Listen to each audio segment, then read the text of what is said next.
এত সহজে সফলতা আসবে না। সফলতার জন্য আপনাকে দীর্ঘ পথ পাড়ি দিতে হবে, লেগে থাকতে হবে দীর্ঘ দিন যাবৎ একটি কাজের উপর। প্রচুর পরিমাণ মেহনত করতে হবে।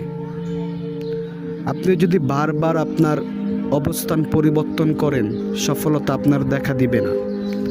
আপনি একটা বিষয়ের উপরে যদি লেগে থাকেন দীর্ঘদিন, অবশ্যই সফলতা আপনার কাছে ধরা দিবে।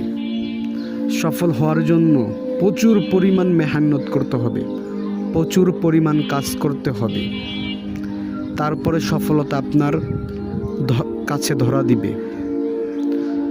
পৃথিবীতে যারা সফল হয়েছে তারা হুট করে সফল হয় নাই, তারা হঠাৎ করেই সফল হয় নাই। তাদের জীবনে ঘেঁটে দেখবেন তারা দীর্ঘদিন কাজ করেছে, দীর্ঘদিন মেহনত করেছে, দীর্ঘদিন যাবত একটা বিষয়ের উপরে লেগেছিল, তারপর তাদের সফলতা এসেছে। অবশ্যই আপনি সফল হবেন যদি আপনি কঠোর পরিশ্রম করেন এবং দীর্ঘদিন যাবত একটা বিষয়ের উপরে লেগে থাকেন।